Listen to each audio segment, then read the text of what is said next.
त्यांनी त्याची आजीची पोत घाण ठेवून पैसे आणलेले सेटला. ह्या सेट आणताना मी माझ्या आईची सोनं घाण ठेवलेले. नमस्कार मंडळी, मी किरण निंबोरे.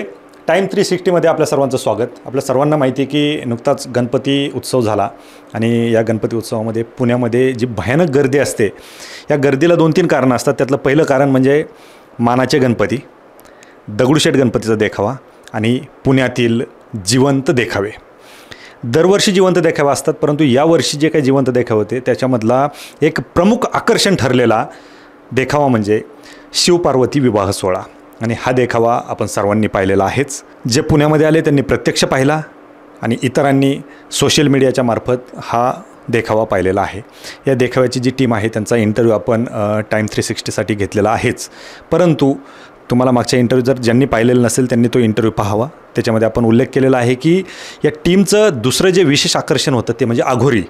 आपण पाहिलं की त्या देखावामध्ये आघोरी होते, त्यांच्या कपाळामधून अग्नीच्या ज्वाला निघत होत्या, तो भस्म, ते सगळं आपण जे पाहिलं आणि अंगावरती जे शहारे येत होते, ह्या सगळ्या गोष्टी आपण पहिल्या इंटरव्ह्यूमध्ये अनुभवल्या आहेत. परंतु आघोरीची टीम तुम्हाला जसं सांगितलं होतं की स्टुडिओमध्ये येऊ शकली नव्हती, त्याच्यामुळे त्यांचा इंटरव्ह्यू घेण्यासाठी आज आपण संगमनेरमध्ये आलेलो आहोत आणि संगमनेरमध्ये त्यांचा इंटरव्ह्यू आपण घेत आहोत. आघोरीची टीम आपल्यासोबत आहे. सर्व टीमचं प्रथमतः मी स्वागत करतो आणि तुमचं अभिनंदन करतो यासाठी की प्रेक्षकांनी खरं तर तुम्हाला डोक्यावरती उचलून घेतलं आहे. कारण तुम्ही जो देखावा सादर केला तो अफलातून होता. संपूर्ण भारत देशामध्ये सोशल मीडियावर तुम्ही व्हायरल झालेला आहात. तुमचे देखावे पाहण्यासाठी देशभरातून लोक पुण्यात येत होते, सोशल मीडियावरती पाहत होते. निश्चित या सगळ्या गोष्टींवरती आपण अर्धा इंटरव्ह्यू आपला झालेला आहे, तो पहिला पार्ट पडलेला आहे. परंतु तुम्ही इथं नसल्यामुळे, स्टुडिओमध्ये आलेले नसल्यामुळे आज आम्हाला तुमची मुलाखत घेण्यासाठी संगमनेरमध्ये यावं लागले. खरं तर मुलाखतीची सुरुवात करताना सगळी पार्श्वभूमी वगैरे ह्या गोष्टी पहिल्या पार्टमध्ये झालेल्या आहेत. परंतु श्रीमंत शिवसाई प्रतिष्ठानचे गणेश लोणारे यांना तुम्ही कसे भेटले? कारण ते दिग्दर्शकाच्या भूमिकेमध्ये होते. तुमची टीम त्यांना कशी भेटली, हे आघोरी गणेश सरांना कशी भेटली, इथपासून आपण सुरुवात करू, जाणून घ्यायला आवडेल आम्हाला. सर्वप्रथम सगळ्यांना नमस्कार. मी दीपक मदन कानाडे, संगमनेर, जिल्हा अहमदनगर. माझ्या आखाड्याचं नाव ओम काल भैरवनाथ आघोरी आखाडा संगमनेर. मी आघोरी आखाडा चालू करताना पूर्ण टीमला सगळं विचारून त्यांच्याशी चर्चा करून मग आखाडा चालू केला. त्यामध्ये माझे मित्र आणि माझे लहान भावासारखे जयेंद्र पंडित दुधे, मोहन शामराव ताजने, सुमित आयराव, विनोद कोकणेचं तसं बघायला ते त्यांनी हनुमानचं काम केलं. सुमित आयरावांनी महादेवाचं काम केलं. पंडित आपले जयेंद्र दुधे यांनी महाकालचं काम केलं आणि आमचे आघोरी गुरु मोहन ताजने. तशी माझी सर्व टीम, आम्ही आघोरी आखाडा हा आमच्या म्हणजे आम्ही एकदा बसला असताना आमच्या संकल्पना आली डोक्यात का आपण काहीतरी नवीन करू. इथे वेळेस आम्ही गणपतीमध्ये शिवाजी महाराजांच्या ह्याच्यावर आम्ही छोटे कार्यक्रम बसवायचो. पण आम्ही असंच बसलेलं असताना असं चर्चा निघली की आपण काहीतरी नवीन देऊ आपण. तर आम्ही आमच्या डोक्यात पूर्ण सगळ्यांच्या संकल्पना आली का आपण आघोरी आखाडा असं आपण हे तयार करू. मग आम्ही हरियाणा इकडचं आम्ही ती थीम पाहून आम्ही त्यांची प्रेरणा घेऊन आम्ही ती आघोरी आखाडा चालू केला आणि आम्हाला त्या आघोरी खूप प्रसिद्धी भेटली. आम्ही आघोरी आखाडा टीम पूर्ण झाल्यानंतर आम्ही पहिली ऑर्डर नगर येथे मारली.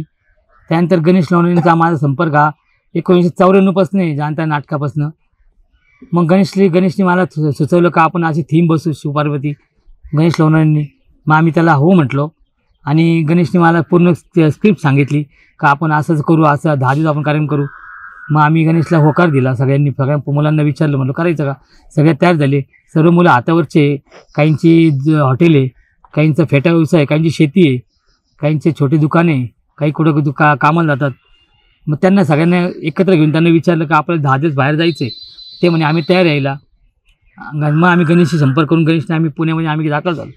मग पुण्यामध्ये आम्हाला गणेशने आम्हाला जे प्रोत्साहन दिलं त्याच्यामुळं आज आम्ही गणेश किसन लोणारे यांच्यामुळं आज आम्ही आमचा आघोरी आखाडा पूर्ण प्रसिद्ध झाला. जेव्हा आम्ही गणपतीमध्ये आम्ही जेव्हा हा देखावाचा शिवपार्वती सोहळा हा देखावा आम्ही सादर करतो, त्याच्यातनं आम्हाला असे अनुभव आले की पूर्ण महाराष्ट्रात किंवा भारतात नाही तर भारताच्या बाहेरचेही लोक तिथे विमानाने तिकीट काढून ते बघण्यासाठी आले होते. ते आम्हाला कौतुक सारखं होतं.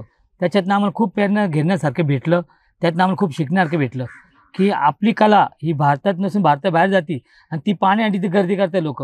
हे अस्मरणीय क्षण आम्हाला जो अनुभव भेटला तो प्रत्यक्षात खूप काहीतरी वेगळाच होता आणि तो त्याचा खूप अभिमान आहे आम्हाला सर्व टीमला. नक्कीच. खरं तर तुमचा हा एकंदरीत प्रवास खूप प्रेरणादायक होताच, परंतु मला एक उत्सुकता आहे, कारण गर्दी भरपूर होते तुम्ही पाहिलेली. आणि मी मागील 10 वर्षापासून जवळपास गणपती विसर्जनाला किंवा गणपतीच्या उत्सवामध्ये सगळे देखावे पाहत असतो, परंतु दरवर्षीपेक्षा तुलनेने यावर्षी गणपतीची गर्दी खूप होती आणि कदाचित त्याला कारण तुमचा देखावा असू शकतो. या गर्दीमध्ये ज्यावेळेस आम्ही फिरत होतो त्यावेळेस फक्त एक शर्ट घालून आम्हाला नको नको होत होतं, कारण भयंकर गर्दी होती, सफोकेशन होत होतं, गरम होत होतं, त्याच्यामुळे घामाने ओलेचिंब मी होत होतो. आणि तुम्ही या सगळ्या गर्दीमध्ये हनुमानाचे कपडे असतील किंवा शंकराचे कपडे असतील, एवढे जड कपडे घालून तुम्ही मला वाटतं रात्रीच्या 8-10 शो तरी करत असताल. एवढे शो तुम्ही कसं शक्य झालं आहे, कसं, म्हणजे कारण एक टी शर्ट घालून आम्हाला तिथं गर्दीमध्ये उभं राहत नव्हतं, तुम्ही त्या गर्दीमधून फिरत होतात आणि कंटिन्यू तुमची ती एनर्जी वायाला जात होती, तिथं कसं शक्य होतं? नमस्कार, माझं नाव विनोद विठ्ठल कोकणे. मी शिव पार्वती विवाह सोहळ्यामध्ये हनुमानाचं कॅरेक्टर निभावणार. माझा एक्सपिरियन्स म्हणजे ज्या पब्लिकमधून जेव्हा महादेवाची वरात निघायची तर अक्षरशः पब्लिक त्या जागेवर झोपून पाया पाडायची, पार एवढी हे करायची. पार पब्लिकनी एवढं प्रोत्साहन दिलं की आज आमचा अख्खा अघोरी आखाडा, श्री कालभैरव अघोरी आखाडा आज महाराष्ट्रात नव्हे, नुसतं पुण्यात नव्हे, महाराष्ट्रात नव्हे तर अख्ख्या भारतात प्रसिद्धी झालेलं आहे. महादेवाची वरात निघत असताना अक्षरशः काही वेळ अशी आली की जी कॉस्ट्युम म्हणजे जवळजवळ 2.5 किलोचं एक बूट, म्हणजे दोन्ही पायात 5 किलोची बूटं, ती बॉडीची वजन 5.5-6 किलो अशी पूर्ण ड्रेपरी करून ज्यावेळेस आम्ही त्या गर्दीतून जायचो तर लोक भेटायला यायचे किंवा हात मिळवायला यायचे, पाया पडायला यायचे. कुठं धक्काबुक्की व्हायची, थोडीशी धक्का लागायचा, पडण बिडण भीती वाटायची. पण टीममधल्या कोणी ना कोणी त्यावेळेस महादेव असू, मी असू किंवा हनुमानाच्या रूपमध्ये त्यावेळेस आमच्या संघ राहायचं. का ते वा सपोर्टिंगला, पडू नये म्हणून, काय होऊ नये म्हणून. काही गोष्टी ह्याच्या व्यतिरिक्त बी गणेश दादाचे काही सहकारी असन, त्यांनी बी भरपूर सपोर्ट केला आम्हाला. आणि जी बॉडी घातल्यानंतर अक्षरशः 8-8, 9-9 शो व्हायचे. एक दिवस तर असा आलता की रात्री 3 वाजेपर्यंत शो चालू होता. तर एवढा भयानक घाम, प्रचंड घाम यायचा, विकनेसपणा, फुल विकनेसपणा यायचा. पण एक म्हणतात ना, शिट्टी आपण ड्रेपरी घातल्यानंतर आपण नसतो, ती देव असतात. काय जाणे, देव जाणे, ते ड्रेपरी घातल्यानंतर ॲटोमॅटिक ते शो होऊन जायचे.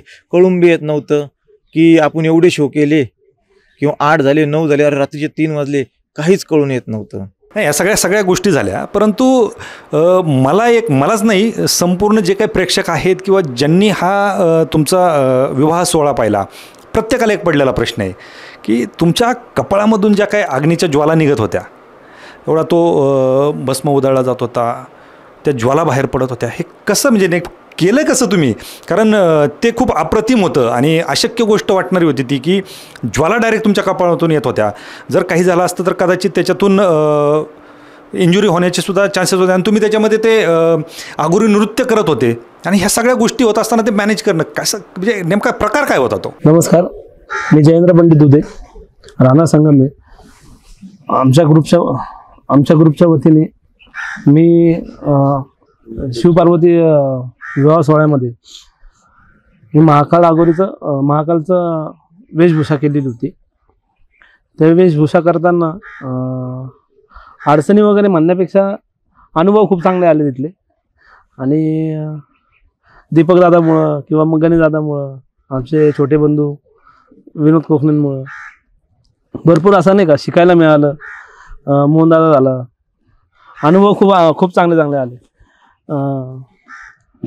ज्यावेळेस मिरवणूक निघायची तर त्या मिरवणुकीमध्ये निघतानाच लोक मला ज्या हेतूने बघत होते का नाही, का रे हा बाबा कोण आहे हा व्यक्ती आणि काय करणार आहे, किंवा बाबा आता हा जाळ कसा काढणार का, काय नाही. तर ते लोकांना उत्सुकता तेवढी झालेली होती. ते जाळ काढण्याच्या पाठीमागे दीपक भाऊ, विनोद झाला, ह्यांची मेहनत आहे. ते नाही सांगू शकत नाही का बाबा ते कसं करू शकतो काय बा काय नाही. हा सेफ्टी एवढी आहे का नाही का ते आमच्या सोबत असतं, आमची टीम आहे माझ्यासोबत पूर्णपणे. राहिला आखाड्याचा आमचा पूर्ण ग्रुपचा, तर अनुभव इतके चांगले चांगले आले का लोक अक्षरशः भारावून जायचे की नाही का अरे हा बाबा हा साक्षात महादेव आहे, रुद्र अवतारामध्ये आलेला आहे. मग त्या आग पेटवल्यानंतर पब्लिकच्या अंगावरती आपण ज्यावेळी जातो तर पब्लिक भारून म्हणजे मागे पण यायची का नाही अरे हा खरंच मला काहीतरी मारायला आलेला आहे का, किंवा मग मला बघण्यासाठी. त्यानंतरून एक अनुभव तर असा आला का ॲक्ट संपल्यानंतरून एक आजी माझ्याजवळ आल्या. आजी माझ्या पाया पडत होत्या त्या रूपामध्ये. तर मी आजीनं म्हटलं, आजी नको म्हटलं माझ्या पाया नका पडू. तर त्यांनी मला 21 रुपये पहिले बक्षिसी दिली. एक बक्षीस दिल्यानंतरून लहान मुलाची जशी दृष्टा वगैरे काढल्यानंतर ते बोटं वगैरे मोडता म्हणे बाळा, दादा म्हटले ते का दादा म्हणे हे रूप बघायला म्हणे मी अख्खं आयुष्य घातलं आणि देव करो का मला ते पाहायला नाही मिळालं, पण आज तुझ्या रूपाने का होईना ते बघणं झालं. भारी वाटलं मला नाही का, म्हणजे मी भारावून गेलो का नाही का अरे हा बाबा माझ्याबद्दल काय होतंय की नाही का, असं लोक मला का बरं बोलताय. मग हळूहळू आमच्या सेटचं चर्चा झाली, नावाची चर्चा झाली. तर त्याच्यानंतरून मग लोक बाहेर देशातनं तिकीटं वगैरे काढून चेन्नईवरनं लोक यायला लागले, कोणी कॅनडावरनं यायला लागलं. आमचे इथले नगरचे न्यायाधीश आले, 12 PSI येऊन बसलेले होते शो बघायला. शोला गर्दी एवढी प्रचंड होती का तो प्रचंड म्हणजे ती गर्दी थांबत नव्हती का अरे हा बाबा थांबा, आम्हाला रात्री 1 वाजलेले, 12 वाजूपर्यंत परमिशन आहे पण आम्ही तरी पण शो करतोय. आमचे गणेश दादा लोणारे त्यांच्या एका शब्दावरती फक्त आम्ही शो शो करायला तयार होतोय. हा अनुभव खूप असा म्हणजे मनाला वाटलं नव्हतं की नाही का आम्हाला एवढी काहीतरी प्रसिद्धी मिळून जाईल. खूप चांगला अनुभव आला. लाईव्ह बघण्यामध्ये आणि TV वर बघण्यामध्ये खूप फरक आहे. लोकांना म्हणजे हा चला बाबा पिक्चर केल्यानंतर पिक्चरमध्ये चला तिसरा डोळा रागीट आहे, मग त्या तिसऱ्या डोळ्यामधनं आग वगैरे येणार आहे, हे असं झालं. लहान लहान मुलं झाली, लहान लहान मुलं पण मला असे घाबरत होते की नाही का अरे हा ह्यांच्याजवळ नको जायला. ह्याच्यामध्ये पण 2 मुलं असे होते का ते फुगे विकणारे असताना त्या माणसाने जवळजवळ 3ऱ्या ते 4थ्या वेळा आमचा शो बघितला. एवढ्या गर्दीमध्ये त्या 2 मुलांना तो खांद्यावरती घेऊन बसलेला होता आणि कंटिन्यू त्यांनी 3 ते 4 शो बघितले. आणि 3-4 शो केल्यानंतर ती बारक्या मुलींनी माझ्याजवळ विनंती केली, म्हणजे रिक्वेस्ट केली की माझ्यासोबत फोटो काढा म्हणून. मला इतका असा भारून आला की नाही का अरे म्हणजे मी काय कमवलं बाबा, आणि मी कोणत्या रूपामध्ये. लोक एवढं वर असं बाळ आहे त्याला काय कळतंय, कोण शंकर आहे कोण काय, म्हणजे तो काय अनुभव घेतोय. एक मॅडम होत्या, ते कात्रजवरनं येत होत्या आणि जवळजवळ 6 दिवस रोज ते आमच्या शो बघण्यासाठी येत होते. आणि असं काही नाही का आपल्यापेक्षा देखावे समजा जर का चांगले आहेत पुण्यामध्ये, तर राजाराम मित्रमंडळाचा तर तो त्यांचं सुवर्ण मंदिर होतं, किंवा अजून 2-3 ठिकाणी चांगले चांगले देखावे होते आपले दगडूशेठचा पण. तर पण तो न बघता त्या मॅडम खास त्यांचे 2 मुलं आपल्याच मंडळामध्ये काम करत होते. म्हणजे काम करत होते म्हणून ते येत नव्हते, तर खास फक्त शो बघायला येत होते. हा एखादा दिवस आम्ही पण मान्य केला असं की नाही का अरे हे शो बघताय, तर ते पण नाही. शो संपल्यानंतरून असा एक अनुभव आला, म्हणजे लोकांना आम्ही एवढं आवडलो काय ना, आमचं पूर्ण पॅकअप झाल्यानंतरून रात्री 2 वाजता एक माणूस आला का म्हणे आगोरीचं कोण करतोय. आगोरीचं विचारल्यानंतर आमच्या लहान बंधूंनी सांगितलं विनोदानी का हाय म्हणे आपलीच टीम आहे सर्वजण. तो रात्री 2 वाजता ज्यावेळेस सर्व बंद असतं त्यावेळेस त्याने आमच्यासाठी समोसे कचोऱ्या वगैरे ते सगळं घेऊन आला. का नाही बाबा तुम्ही तुमच्या पूर्ण टीमला हे सर्व द्या. मग असं वाटतं की नाही का अरे हा यार आपण काही ना काही कमवलं. आणि राहिलं सोशल मीडियावरती तर इंस्टाग्रामने तर आम्हाला इतकं म्हणजे आम्ही काही नसताना आम्हाला असं आकाशामध्ये नेऊन ठेवलेलं आहे का हा बाबा आम्ही जमिनीवर होतो, आता जमिनीमधनं उचलून आम्हाला आकाशामध्ये नेऊन ठेवला. एखादा बाहेरचा, आता आम्ही 8-10 दिवसानंतर आलो गावामध्ये, जिथं असं म्हणता ना का पेरतं तिथं काय काय जातं ते, हा हा, जिथं पेरतं तिथं उगलं जात नाही, विकलं जात नाही, काहीतरी अशी काहीतरी म्हण आहे. आमच्या गावामध्ये कलेला किंमत नाही असं बोलतो. पण आता तो अनुभव आला का आम्ही एवढं बाहेरचं का नाव केल्यानंतर आज प्रत्येक जण येऊन आम्हाला भेटतो की नाही का रे, हा तुम्ही खूप चांगलं काम केलं, तुम्ही खूप चांगलं काम केलं, हे आपल्या इथं का नाही केलं. हा, ह्यातनं अजून आम्ही ना आमचे मोठे बंधू दीपक दादा झाला किंवा मग लहाने बंधू मोहन झाले, ह्यांच्या सगळे ह्यांचे काय बोलतात समयतीने आम्ही विचार करून ह्याच्यापेक्षा अजून काय चांगलं करता येईल आम्हाला, आम्ही हे पुढच्या वेळेस नक्की विचार करू. परंतु तुम्ही जो मेकअप केला होता तो खूप हेवी मेकअप होता. आपण पाहतो की एखादी महिला ज्यावेळेस ब्युटी पार्लरमध्ये जाते त्यावेळेस केलेला मेकअप आणि तुमचा मेकअप नक्कीच याच्यामध्ये काहीतरी वेगळेपण असेल. कारण आपण ज्यावेळेस बॅकस्टेजला आता पूर्वी येत नव्हतं, परंतु आता काही ज्यावेळेस शूट असतं, एखादा फिल्मचं शूट असतं किंवा एखाद्या सिरियलचं शूट असतं, एखादं नाटक असतं, त्यावेळेस ते ॲक्टर असतील किंवा ॲक्ट्रेस असतील, ते शूट संपल्याच्या नंतर लगेच त्यांना टचअप करण्यासाठी त्यांचा मेकअप मॅन असेल किंवा कोणीतरी येतं आणि त्यांना टचअप करतं. पण तुम्ही एवढे 8-10 शो करत होते, एवढा हेवी मेकअप होता, घाम येत होता, कसं मॅनेज करत होते हे सगळं तुम्ही? मेकअप करण्यासाठी आमचे मित्र होते पुण्यातले, अक्षय होता, आकाश पवार, हे सर्वांचे मेकअप करायचे. खास शंकराचा आणि माझा आगोरीचा मेकअप करायला आमचे विनोद कोकणे होते, आमचे लहाने बंधू विनोद दादा होते, ते मेकअप करायचे. आणि हे सर्व संकल्पना आमच्या दीपक दादांची होती. हे सगळं काय करायचं असेल तर तू करायचं, म्हणजे त्यांना सांगितलेलं होतं कसा गेटअप करणार आहे, काय करणार आहे. मला पण अनुभव नव्हता, आम्हाला अनुभवातनं आम्ही पहिली ऑर्डर केली होती नगरमधनं आम्हाला वाटलं होतं की नाही का रे, हा आम्ही ठीक आहे बाबा चांगलं केलेलं आहे. पण त्यानंतर मग जी काय स्टेज मिळाला आम्हाला, गणेशदादांनी जे काय स्टेज दिला त्या ठिकाणी मग एवढं ते म्हणजे मेकअप वगैरे करून मग त्याच्यानंतर आम्ही ते भस्म वगैरे, आणि भस्म फेकल्यानंतर पब्लिकची रिॲक्शन तर अजून नाचायला सुरुवात व्हायची. म्हणजे जो माहोल तयार झालेला होता, जो आगोरीपणा, तो अजून अंगामध्ये शिरत चालला की नाही का रे, हा नाचायचं आहे फक्त, नाही का, म्हणजे हा मी खरंच आगोरी झालो. मग आमचं बघून आमचे मेकअप दादा होते अक्षय, त्यांचेच लहाने बंधू आणि मावस बंधू, हे दोघं जण पण आमचा रिक्वेस्ट करायला लागले की नाही आम्हाला पण टीममध्ये घेऊ द्या, आम्हाला पण तुम्ही जे काय आगोरी करताय ते पण करायचं आहे. आम्ही एवढ्या वर्ष झाले म्हणे ह्या मंडळामध्ये आम्ही मेकअप वगैरे करतो किंवा आम्ही पाहायला येतोय, आम्हाला कधी असं एन्जॉय करायचं वाटलं नाही. पण ह्यावेळेस असं होतं की नाही का रे, हा पब्लिकच होता म्हणते की नाही तुम्ही करा. डिपार्टमेंट आलं होता शो थांबवायला, पण डिपार्टमेंटच माणसंच ते एन्जॉय करत होते, नाही करा तुम्ही. हा एक अनुभव मला खूप वेगळा वाटला नाही का रे, हा म्हणजे रात्री 2:30-3 वाजेपर्यंत शो चालतोय. आणि खरं म्हणायचं तर एवढं सगळं झाल्यानंतर एक सुमितचं झालं आणि एक विनोदचं झालं, हे प्रचंड ते बॉडी एवढी अंगावरती जवळजवळ 7-8 किलोचे ते वेट घेऊन अंगावरती राहणं आणि कंटिन्यू जवळजवळ 5 वाजल्यापासून तर संध्याकाळी 2-2 वाजेपर्यंत ते वेट फक्त अंगावरती राहणं.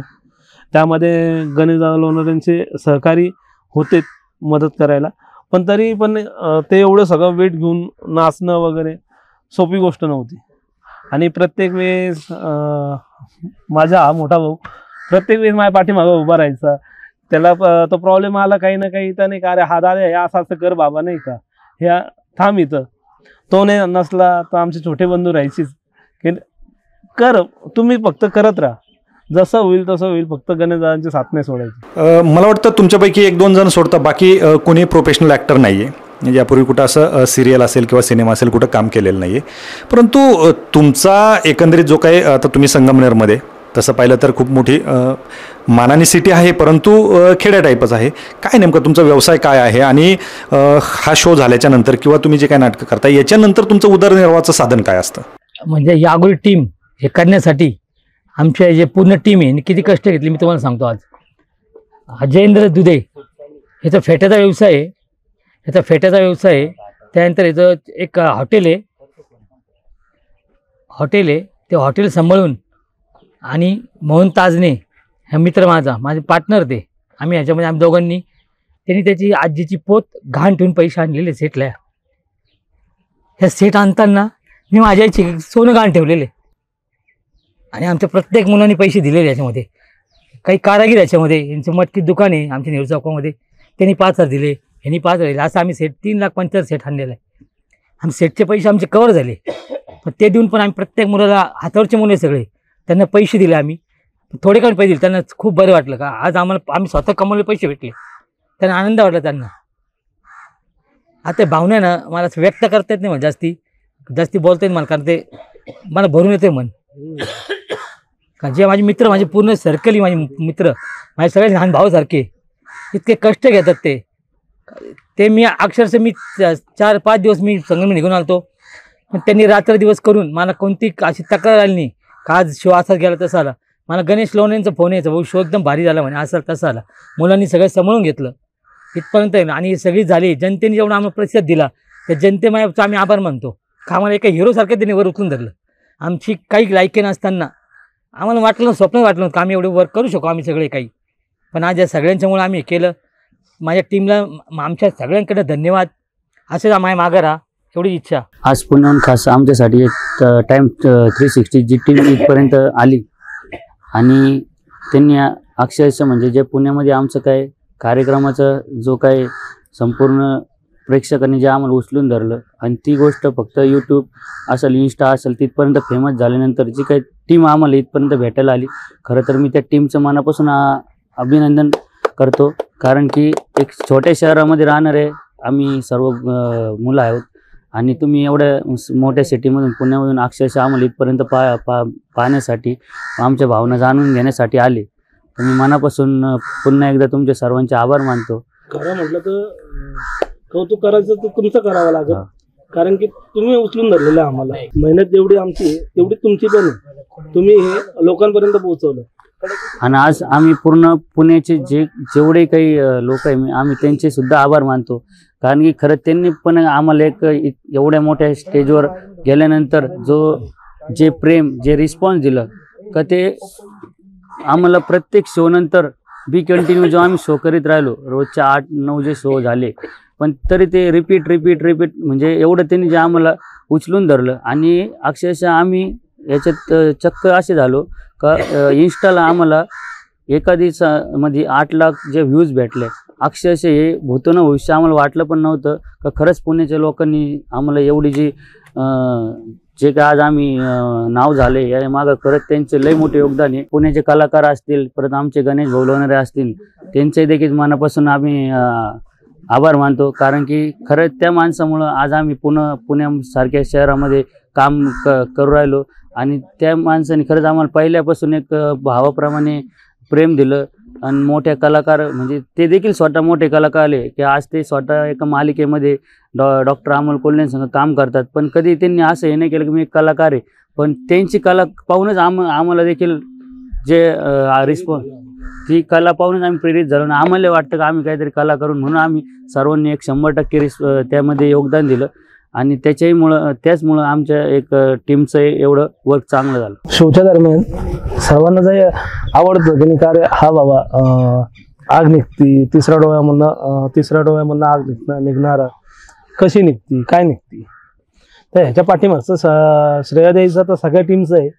पण कौतुक करायचं तर आधीच असं करावं लागेल कारण की तो शो चालू होण्यापासून तो शो संपेपर्यंत माझ्यासोबतच उभा होता आणि ते कसं करत होतो कसं नव्हतं करत तो सर्व हा माणूस होता माझ्या पाठीमागं म्हणून मी करू शकलो. नाही तर मी केलं नसतं. ते माझी सेफ्टी म्हणून तो माझ्या पाठीमागं उभा राहायचा.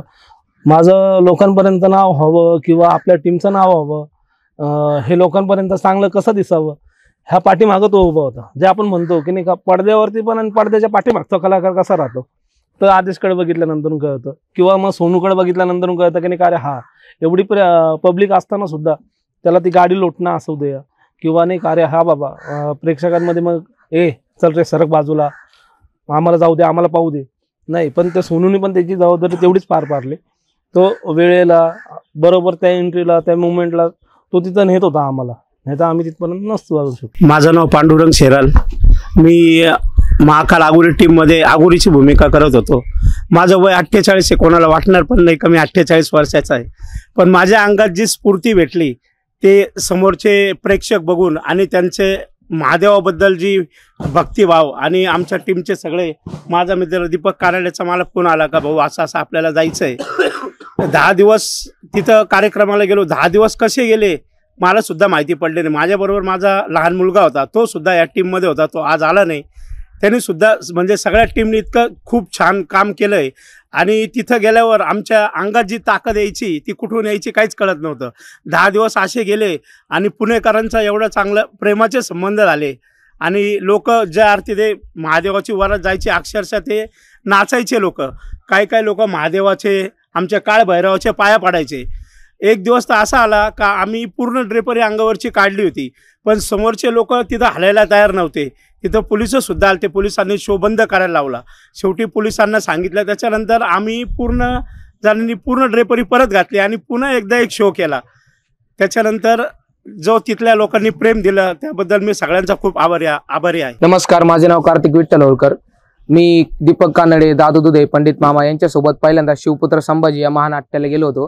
तिथून पुढंच माझी म्हणजे नाटकाच्या क्षेत्रात सुरुवात झाली बा असं. आणि नंतर मी त्यांच्यासोबत आगोरी टीममध्ये गेलो. तिथं तर मला लईच वेगळाच रिस्पॉन्स भेटला. लोक असे म्हणजे आमच्याकडे बघायचे, असे वेगळ्याच नजरेने बघायचे, असे भाऊक व्हायचे, कोणी पाया पडायचं, कोणी नाचायचं असं आमच्यासोबत. आणि नंतर शेवटच्या दिवशी तर आम्ही 14-15 तास शेवटचा शो म्हणजे लईच टाईम घेतला होता. आणि लईच वेगळाच अनुभव भेटला. आणि या माणसांसोबत येऊन मला म्हणजे खूपच असा नवीन अनुभव बी भेटला आणि आनंद बी भेटला आणि आपली माणसं भेटल्याने बी असं झालं. म्हणजे नमस्कार, माझं नाव मोहन शामराव ताजने. मी आपल्या आगोरी टीममध्ये एक आगोरी गुरु म्हणून जे काय कॅरेक्टर मी केलं आहे. आणि ह्या कॅरेक्टरमध्ये सर्वांचा तेवढंच योगदान आहे की जेवढं आम्ही याच्यातमध्ये सर्वांनी काम केलं. आणि अक्षरशः आज सांगायचं झालं तर आज तुम्ही इथपर्यंत आले, अक्षरशः आमचं मन भरून आले. कारण की एक सर्वसाधारण कुटुंबातले आम्ही सर्व ग्रुप आहे आमचा. आणि सर्व हातावरची मुलं एक प्रत्येकजण काही ना काहीतरी काम करूनच इथपर्यंत आम्ही येत असतो. आता मी स्वतः माझा एक छोटा भाजीपाल्याचा व्यवसाय, तो रोज सकाळी माल येऊन बाजारामध्ये माल विकावा लागतो. मग त्यानंतर आमचा उदरनिर्वाह चालू होतो. त्यानंतर समजा आमचे जे महाकाल असते दादू भाऊ, ते देखील त्यांचे एक चहाचा स्टॉल आहे, तर ते सकाळपासून तो धंदा चालू करीत आहे. मग दिवस त्यांचं हे होतं. पण एवढं करून आता जे आमचे काय महादेव झाले, आपले सुमित दादा आणि बाकीचे मुलं अक्षरशः हातावर काम करते ते. आणि एक सर्वसाधारण घरातून येऊन काहीतरी प्रसिद्ध कुठंतरी भेटू राहिले का, हा एक खूप मोठे म्हणजे आपण जसं स्वप्न पाहतो, हे आम्हाला एक स्वप्नासारखंही वाटलं का. एक कलाकार म्हणून आम्ही स्टेजवर गेलो, लोकांनी आम्हाला एवढा रिस्पॉन्स दिला आणि त्याच्यातून एवढी मोठी आम्हाला वाह मिळाली हे आम्हाला वाटलं नव्हतं. तसंच माझ्या संग जो आपला सोनू भाऊ आहे का, आपण जे म्हणतो पडद्यामागचा कलाकार, का त्याचं काम होतं की ज्यावेळेस महादेवाची वरात निघायची, त्या वरातीचा जो काही गाडा असेल तो गाडा अक्षरशः तो रोज लोटायचा. तो गाडा लोटून महादेवाला खाली उतरवणे, महादेवाला नंदी चढवणे, स्वतःच्या पाठीवर तो महादेवाचा पाय ठेवून आणि मग महादेव आमचा नंदी उचडत होता. एवढं त्याला हे केलं. पण त्यानं कुठल्याही कामाचं बारकाई नाही किंवा लाज नाही बाळगली का मी असं करतोय. आज तोच देखील एक सर्वसाधारण कुटुंबातला आहे. त्यानंतर आमच्यामध्ये प्रेमोले म्हणून आहे, त्यांचा एक छोटा मटकीचा व्यवसाय आहे. त्यानंतर आमचे शुभम भाऊ असतील, त्यानंतर आदेश भाऊ, एकदम सर्वसाधारण कुटुंबातले सर्व आमचे ग्रुप आहे. आणि ह्या ग्रुपची जी काही ताकद सर्वांना भेटली आणि त्याच्यातून हे योगदान झालेलं आहे. खरंच अक्षरशः आम्ही तो सर्वांचं धन्यवाद मानतो आणि तुमचंही धन्यवाद मानतो का तुम्ही एवढं लांबून पुण्यावरून इथपर्यंत आमच्यापर्यंत आले. एक सर्वसाधारण घरातल्या माणसांना तुम्ही इथपर्यंत भेटण्यासाठी आले, ही देखील आमच्यासाठी खूप महत्त्वाची बाब आहे. मी पूर्ण महाकाल आगोरी टीमकडून तुमचंही इथं मनापासून अभिनंदन करतो व धन्यवाद मानतो का तुम्ही इथपर्यंत आलात, आमच्या भावना जाणून घेतल्या. बस एवढी आमची इच्छा आहे. गणपती बाप्पा मोरया. नक्कीच खरंच अप्रतिम होता तुमचा हा सगळा प्रवास. आणि जो काही तुम्ही जिवंत देखावे दाखवले हे तर लोकांना आवडलेले आहेतच. निश्चित भविष्यामध्ये देखील तुमच्याकडून अशाच जिवंत देखाव्याची अपेक्षा असेल. तुम्ही मोठ्या पडद्यावरती देखील दिसावात अशी आमची अपेक्षा आहे. खरं तर अघोरी हा प्रकार करणं एवढं सोपं नाही आहे. आता तुम्ही ते अग्निज्वाला कशा येणार हा सस्पेन्स आहे. निश्चित आम्हाला ते पाहायला आवडेल. भविष्यामध्ये देखील तुमच्या शोमधून ते पाहायला आवडेल.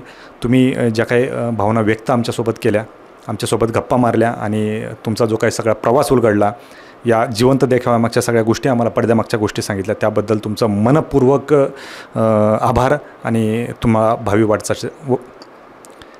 भावी वाटचालीसाठी खूप खूप शुभेच्छा. थँक्यू.